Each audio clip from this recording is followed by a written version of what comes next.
بسم الله الرحمن الرحيم. الإخوة الأحباء، أهلا بحضراتكم فيديو جديد. الفيديو ده أنا عامله للرد على الأخت السودانية اللي تهكمت على مصر والمعيشة في مصر، الأكل والشرب والسكن والكلام ده كله. ومبدئيا كده قبل ما أبدأ حديثي مع حضراتكم عاوز أقول إن كل كلمة هقولها في هذا الفيديو موجهة لهذه المخلوقة فقط. أنا بوجه كلامي للبني آدمة دي أو للمخلوقة دي بس. يبقى معنى ان الاشقاء والاخوه السودانيين في السودان او في مصر او في اي مكان في العالم المحترمين لهم مني كل التقدير والاحترام، زي ما بحترم كل الاشقاء العرب. الاشقاء العرب بالنسبه لي دول اخواتي كلهم. كل الوطن العربي بالنسبه لي اشقاء واخوات، وبالتالي لما بوجه كلامي لحد او لما بنتقد في حد زي ما انتقدت الاخ الكويتي اللي هو عادل الهملي اللي جه مصر وعمل الفيلم اللي عمله ده، فبرضه قلت ان الاشقاء في الكويت لهم مني التقدير والاحترام، ولكن انا بنتقد شخص محدد. وبالتالي كل كلام هقوله في هذا الفيديو، بنوه مره تانية اهو عشان ما حدش يفهمني غلط، كل كلمه بقولها موجهه لهذه الانسانه او لهذه المخلوقه فقط. الاشقاء في السودان في اي مكان في العالم، في السودان او مصر او اي مكان، ما لهمش ادنى علاقه بهذا الكلام، وهذا الكلام لا يمسهم. بس حبيت ان انا انوه في البدايه عن هذا الموضوع عشان ما تفهمش غلط. نبدا على بركه الله. الاخت دي اول ما بدات عملت الفيديو بتاعها، طبعا اللي هو يعني احدث حاله كده من الغضب الشديد عند الشعب المصري، يعني بدات بالجمله اللي حضراتكم هتسمعوها دلوقتي. نشوف كده هي قالت ايه ونرجع نعقب، يعني هنعرض كده ونعقب على كلامها شيء في شيء. نشوف كده مع بعض. برضو داير اعمل لكم الفيديو ده لانه دي حاجات خلتني ما احب مصر ولا اقدر افكر فيها كبلد. ممكن اعيش هنا. نو واي. انا عاوز اقول لها ان انا لما سمعت الكلمتين دول في الاول، اللي انت بتقول ان انت مش حابه مصر ومش حابه تعيشي فيها، انا يعني سجدت شكرا لله بجد والله. بجد والله قلت يا من انت كريم يا رب، ده احنا كده امنا دعيالنا، يعني مصر والشعب المصري امهم دعيالهم بصراحه. ان حضرتك ما حبيتيش مصر ومش عاوزه تكملي فيها، ده انا كنت على قلبي بصراحه، يعني كانت ايدي على قلبي والله. انا كنت مرعوب انا وباقي الشعب المصري لا مصر تعجبك وقررت تكملي فيها حياتك، لكن الحمد لله الحمد لله والشكر لله، ده فضل من عند ربنا ان مصر ما عجبتش حضرتك وان انت مش عاوزه تكملي فيها حياتك. فعلا انت شلتي هم تقيل قوي من على قلبي ومن على قلب الشعب المصري. احنا كنا مرعوبين وعلى اعصابنا لمصر تعجبك، ولكن الحمد لله جت من عند ربنا. زي ما قلت لك كده، احنا امنا دعيالنا ان انت كرهتي مصر ومش عايزه تكملي فيها. ويا ريت حضرتك يعني تفضلا من حضرتك كده تقول لنا حضرتك هتمشي امتى، هتغادري امتى، عشان نعمل مظاهره ونيجي نقابلك كده في المطار قبل ما تغادري بالقلل. عارفه القلل؟ عارفه لما بنكون حد مثلا احنا مش طايقينه ومش عاوزين نشوف خلقه اللي خلفوه، بنقول احنا هنكسر وراه قله. الشعب المصري كله كل واحد هيمسك قله عشان يكسرها ورا حضرتك. فيا ريت حضرتك تتفضلي مشكوره وتقول لنا حضرتك هتمشي امتى عشان نجيب القلل ونكسرها وراكي حتى لا تعودي مره اخرى. نتمنى انها يكون خروج بلا عوده ان شاء الله باذن الله. يعني الحمد لله رب العالمين، وشكرا جزيلا ان انت طمنتينا وقلت لنا ان انت مش حابه مصر ومش حابه تكملي معيشه في مصر. متشكر جدا، ربنا يكرمك يا رب. وبعد الاخت ما قالت الكلمتين الاولانيين اللي انا عقبت عليهم انها مش حابه مصر ومش حابه تعيش في مصر، وزي ما قلت اللي احنا يعني متشكرين ليها انها مش حبانا، الحمد لله رب العالمين انها كده ازاحت هم كبير جدا من على قلبنا. انا كنت مرعوب لتكون حابه مصر وعايزه تكمل فيها، فبدات بقى ان هي تنتقد بقى الاوضاع في مصر. يعني اولا طبيعه المويه والاكل في البلد دي. اوه ماي جاد. اول شيء نبدا بالمويه. المويه يا اخواني هنا يعني الا بالفلتر. انتوا فاهمين فلتر؟ وانا المويه اذا كانت مره ببروسس كتير يعني مثل فلتر، واصلا هي جايه بالمواسير وش ما بعرف كلام، يعني بيكون موضوع سوى كتير والمويه بتبقى ما مويه. انتوا فاهميني؟ يعني وحتى اني مره اشتريت مويه بتاعت صحة انه عاديه وخدتها كده وسخنت وشنو بدت اشم فيها ريحه. انتوا فاهمين؟ ما داير اعيش هنا. طبعا ده ما بيعني انه انا في بلدي كنت بشرب مويه من الشلال، لكن يعني انتوا فاهمين مويتهم تعبانه جدا. وانا I can feel it in my body. انتوا فاهمين؟ يعني الزول بيقدر يحس بالكلام ده. تعودنا بس لسه no way. I can handle it. الأكل ثم الأكل ثم الأكل. البلد دي عندهم اكل جاربيج كتير كتير كتير. عندهم شفتوا الكشكات، الاكشاك، الكشك اللي بيكون في الحله اللي بيكون فيه مليان شيبسي ومعجنات وشنو. اوه ماي جاد ذيس از تو يعني واو تو هاندل يا جماعه، والله ما تصدقوا. يعني عندهم حاجات كده رهيبه. الشيبسي ممكن تعيش على الحاجات دي but you're gonna die soon so soon. واكيد طبعا في الفواكه والخضار ما شاء الله، بس برضه يعني it's too bad انه كنترول تاكل دول. بس ما عايز اطول الفيديو. فالحاجه الثانيه هي البيوت وطبيعه السكن هنا. تمام. الشقق المفروشة وما أدراك ما الفرش المفروش. unless كنتوا ناس عندكم وقت واخترتوا شقة فاضية نظيفة وفرشتوها انتوا فرش بقروشكم انتوا.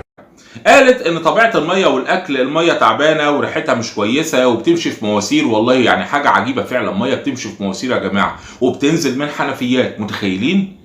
يعني بالنسبه لها ان الميه تمشي في مواسير وتنزل من حنفيات، ده يعني ساينس فيكشن، ده خيال علمي، ده امر ما شافتوش قبل كده. ده بالنسبه لها امر غريب ان الميه تبقى في مواسير وتنزل من حنفيات، ده بالنسبه لها امر غريب. وتقول ان الميه المعدنيه اللي هي كانت واقفه زي ما حضراتكم شفتوا كده في الفيديو اللي انا عرضته ليها، اللي هو القطعه بتاعتها كلها واقفه بتشرب الميه المعدنيه بالشاليمو. انا ما اعرفش اول مره حد يقول لها ان الشاليمو ده معمول عشان العصاير والحاجات دي. يعني ما حدش بيشرب ميه بالشاليمو، دليل على ان الموضوع ده كله جديد. انا مش فاهم، انا مش لاقي اماره للعوجان اللي هي فيه بصراحه.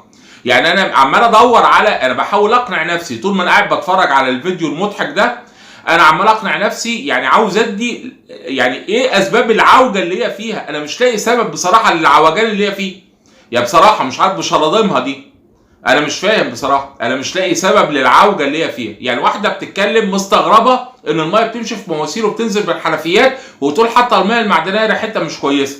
لا حضرتك ممكن يكون ريحه بقك اللي مش كويسه، فعشان كده بيكرف على الميه المعدنيه. يعني مش الميه المعدنيه هي اللي وحشه او الميه بتاعت مصر هي اللي وحشه، وميه مصر هي ميه السودان يعني المفروض يعني.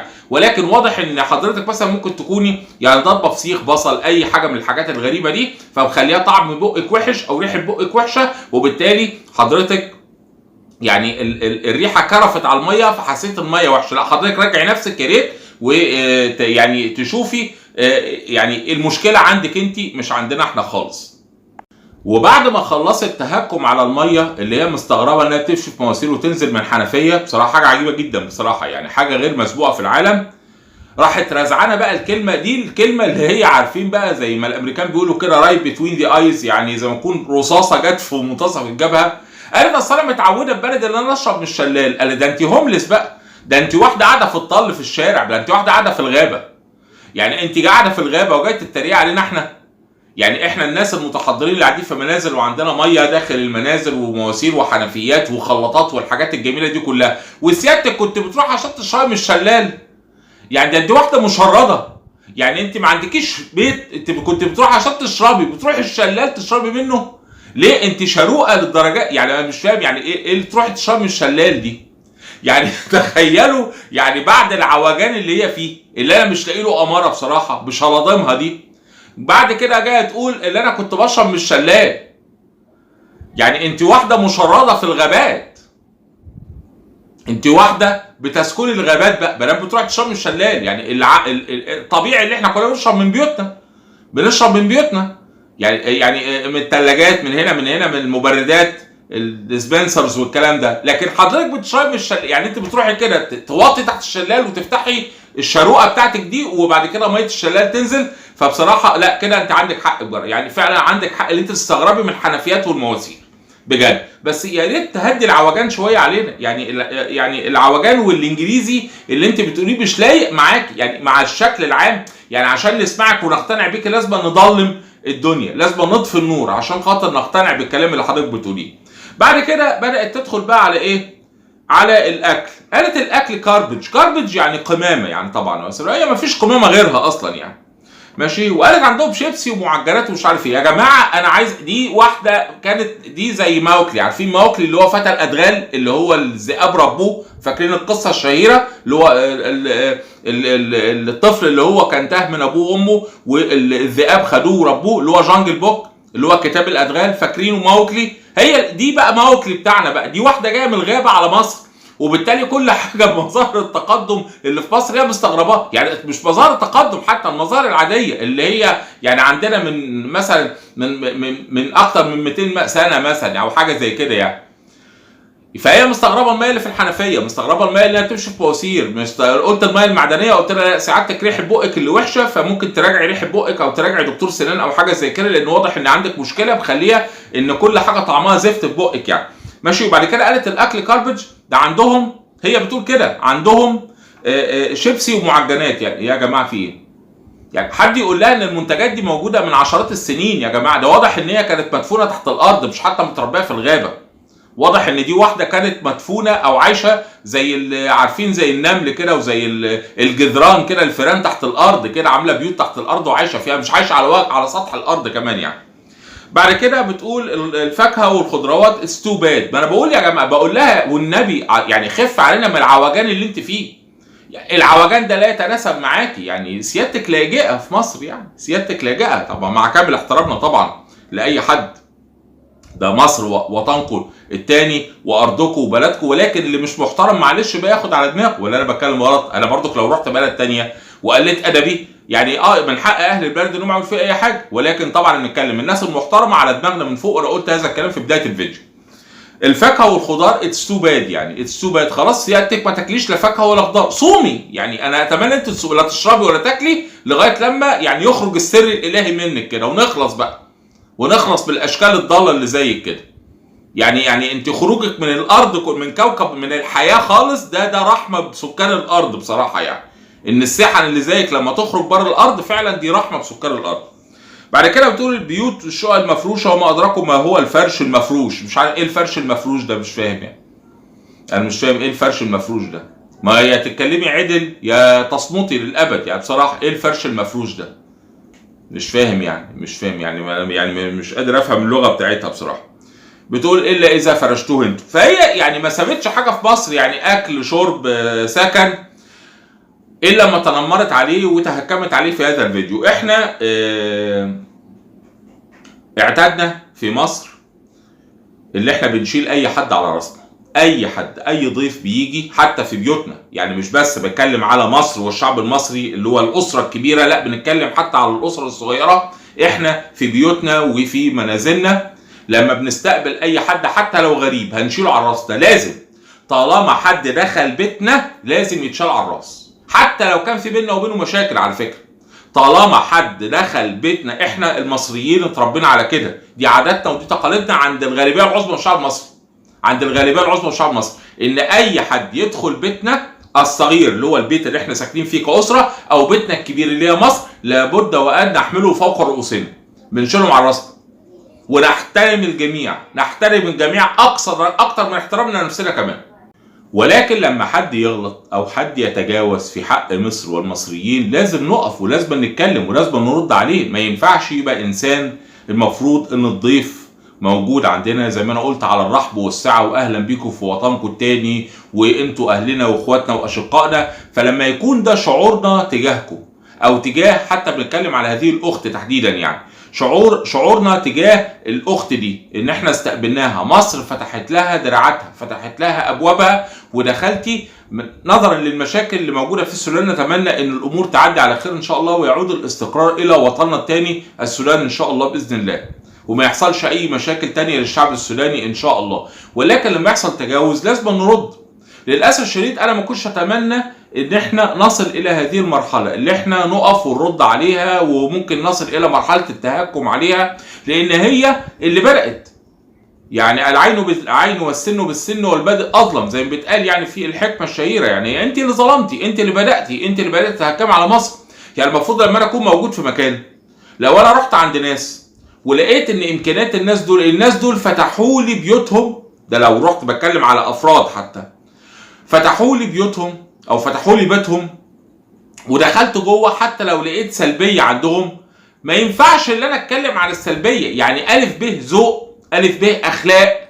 الناس اللي هم نجدوني في وقت صعب انا كنت بمر بيه، وكنت محتاج اي حد يفتح لي دراعاته كده، دول فتحوا لي بيتهم، فتحوا لي حضنهم، وارتميت في حضنهم وارتميت في بيتهم، احتمي بيهم واحتمي بيتهم. ما ينفعش لما الاقي سلبيه عندهم اقول يا ده عندكم كذا كذا. ما ينفعش. ازاي بعد الناس بقاوني اتهكم عليهم واتهكم على بيتهم؟ ازاي؟ ومصر ما فيهاش السلبيات اللي بتقول عليها. ده انا بتكلم بدي نموذج او بدي مثال، لكن مصر بعيده كل البعد عن الكلام الفارغ اللي هي بتقوله. ده واحده بتقول انا بشرب مش شلال يا جماعه، يعني واحده هوملس، يعني واحده ما واضح انها ملهاش، عايشه في الغابه كده. واحده لما بتعوز تشرب بتقول بشرب مش شلال. انتوا متخيلين؟ وعماله تتعوج وعماله تتفرد وتنتني علينا. فما كناش نتمنى نوصل لهذه المرحله. يعني الف ب ذوق زي ما انا قلت، ان ما حد فتح لك بيته تحترمه وتحترم اي، حتى لو كان شخص فقير، حتى لو ما عندوش حاجه تقعد عليها، مجرد ان هو يفتح لك بيته، دي في حد ذاتها قيمه كبيره. دي في حد ذاتها قيمه كبيره قوي. ده انا اعتبر البيت اللي اتفتح لي ده قصر بالنسبه لي، حتى لو كان خاوي، حتى لو كان بيت من الطين. ولكن يكفي ان اخلاق صاحب البيت فتح لي البيت واواني وحماني من الظرف الصعب اللي انا كنت بمر بيه، فيكون ده جزاؤه اللي انا اتهكم عليه.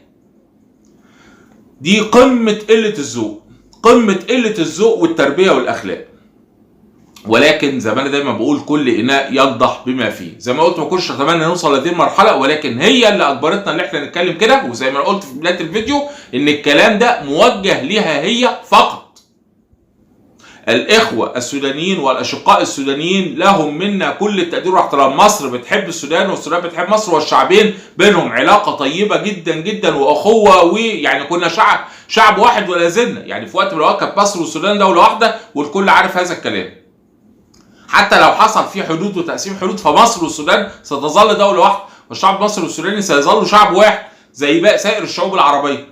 ولكن احنا بنرد على دي بس، لكن باقي الاشقاء السوريين لهم مني كل التقدير والاحترام. ومن خلال الفيديو بوجه التحيه والاحترام ويعني كل معاني الحب للاشقاء السودانيين وكل الاشقاء في كل ربوع الوطن العربي. يعني كل حد في الوطن العربي، في كل دوله عربيه، عايز اقول له ان انتوا احبائنا واشقائنا، وانتوا على راسنا من فوق. مصر مفتوحه للجميع، مصر حاضنه لكل الوطن العربي ولكل الشعوب العربيه، وفي على ارض مصر بيعيش ملايين من الوطن العربي. وطبعا ما بحبش ان انا اقول دول مش يعني مش مصريين، لا هم فعلا مصريين حتى لو كانوا يحملوا جنسيات دول اخرى. ولكن الدول الاخرى دي الجنسيات والحدود والحاجات دي كلها كنت اتمنى الا يكون الوطن العربي في جنسيات وحدود. المفروض احنا وحده وامه واحده. كل واحد يبقى عايش في مكانه او على ارضه، ولكن نبقى كلنا واحده، ما فيش لا حدود ولا جوازات ولا جنسيات ولا الكلام ده كله. ولكن مصر فاتحه ابوابها للجميع، ومصر استقبلت من الاشقاء العرب اعداد كبيره لا زالوا مقيمين فيها. ومصر زي ما انا قلت حتى لو بتمر بظروف صعبه، ان شاء الله باذن الله تنتهي قريبا ان شاء الله باذن الله. ولكن دايما مصر حاضنه لكل الشعوب العربيه وبترحب بكل الشعوب العربيه، وانتوا احبائنا واشقائنا كل الشعوب العربيه بشكل عام والشعب السوداني بشكل خاص. ولكن يعني اي حد بيغلط يعني اكيد حضراتكم معانا اللي احنا لازم نخرج ونرد هذا الخطأ وهذا الاعتداء. اشوفكم ان شاء الله في فيديو جديد. دمتم في رعايه الله، والسلام عليكم ورحمه الله وبركاته.